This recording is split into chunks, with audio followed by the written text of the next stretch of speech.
Back on site, just trying to get that fire to go. Here's what I get it with right here.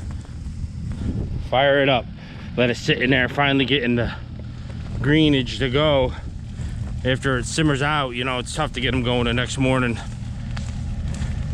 when it rains out. Obviously must have rained out again last night. She's starting to perk up. Took a few more trees down here in the backyard that I didn't like, so extended that. Started hand cutting all the septic field. When to get a measurement out here. They're only 55-foot laterals. Like I said, it's gonna angle like this. So that cedar tree and that other little tree, once I get those out, I think we're good.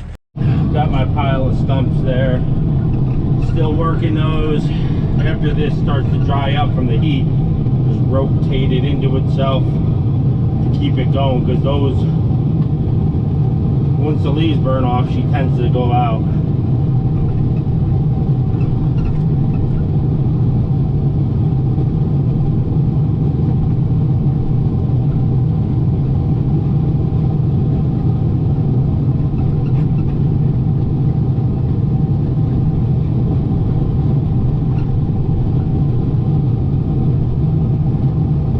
Let the air get under it.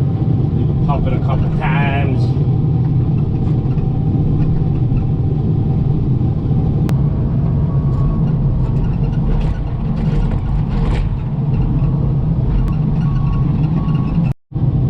I knew the blade was meant for something on this machine. In that tree, these things are so hard to rip off. They will not come off these branches. So I'm just going to cut this tree up in lengths and then load it out when with the stumps, because it's not good for firewood, and I'm not gonna burn a whole tree and wait here all night. So just keep ripping the branches off. What an ugly mess, but it's working.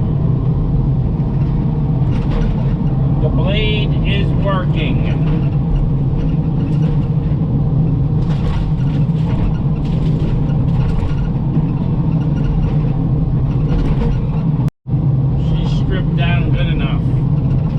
That up and chunk it up and throw it in the stockpile to get loaded out.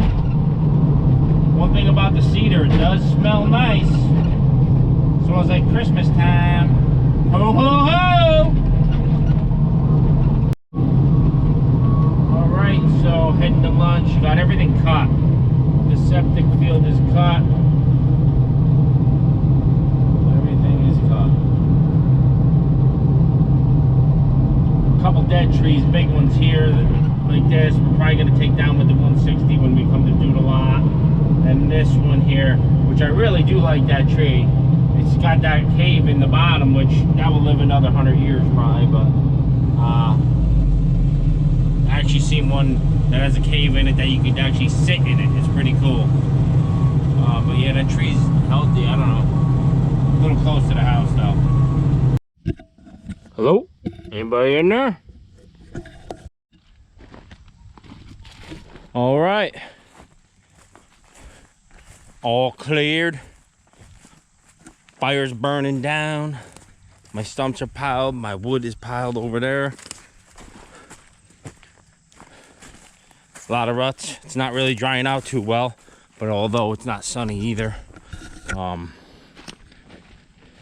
So we will come back in a few days. We're supposed to get 6 straight days, no rain. When we do come back, slick it off with the skid steer. It's down over here, right behind that rock wall. I mean, I don't know, I'd probably get stuck with the skid steer. That thing was tracking through, but it was 2 foot of muck every time. So, gotta let it firm up. Not sure what we're gonna do here yet. The groundwater, when I was flipping them trees over, the water was rushing in them holes instantly. When I dug the perk test, the groundwater's about 2 foot down, and they were filling up. So I know we're gonna hit water when we dig this foundation. We gotta have a plan of attack. These are superior walls that are going in here, precast concrete walls. So we gotta have a whole stone bottom anyways. I'm thinking we're just gonna have to come up more in stone. We've done that in the past. I have to talk to the homeowner on this, but got to come up with something because the groundwater is definitely high. So we'll check back as soon as it's dry. Back on site. Everything dried out beautifully over the weekend. I'm really pleased with the way it dried out, actually.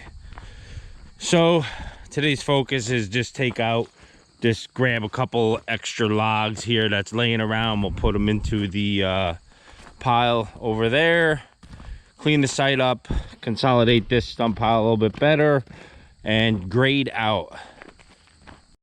Over here is where it was super wet. Like, the tracks were going down in 1.5 feet every time I come through here. So this is, you know, super rich topsoil, organic material. And like I said, we'll just scrape this and bring it into this low spot just in case we get, well, obviously we're gonna get rain, but you know, it don't fill all these ruts again. Do the best we can on it to clean up, and this phase will be over. Keep the fire pit just for future purposes. It is out of the building footprint, so that's good. I was gonna put the grading bucket on, but this is working sweet. Call it lazy, call it what you will.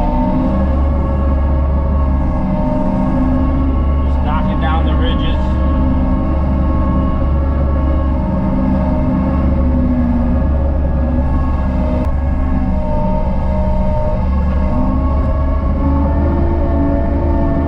A gravel bucket, multi-purpose.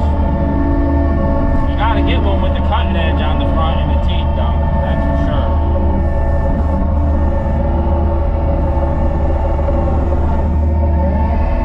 Makes quick work.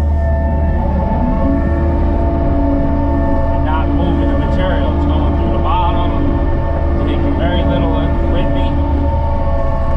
And then I'll use it on the side of the driveway where it's low.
Bit of debris I can muster up.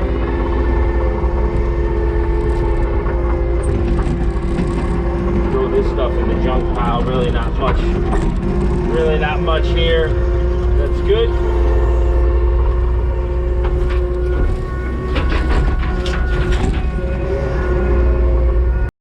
So I just dug some a test pit right here in front of the house. I went 4 foot down with the excavator, and water started coming in at 2 foot. So we're gonna have to do a little change up on the foundation plan of what we're doing, because these are 9 foot walls. So we may stick the house, you know, 4 foot out of the ground and fill in. We may put 3 foot of stone under it. All that's got to be discussed with the homeowner, but I had to dig that because after having seen all the water that was in the ground after pulling those trees, I knew the water table was high. Just taking down a few more trees that were ribboned off in the wilderness over here. Little guys. All right, Things graded out nice, dried up nice. A little moist down back in there. Like I said, got that berm pile bermed up around the fire pit. Stump's getting ready to get loaded out at a later date. In 2 weeks, I'm flying into Louisville, Kentucky for the Utility Expo 2021. And it's sponsored by Honda. A bunch of YouTubers got a meet and greet there also. It's going to be a good time if anybody's in that area. It's going to be September 30th. We're at the Honda booth. Come in, say hello, introduce you as your YouTube name so we know who you are. And like I said, it's going to be a great time. I'm super proud to be part of it. Again, it's the 2021 Utility Expo in Kentucky, Louisville, Kentucky. Some people call it Lowville, Kentucky, but it's pronounced Louisville from where I'm from.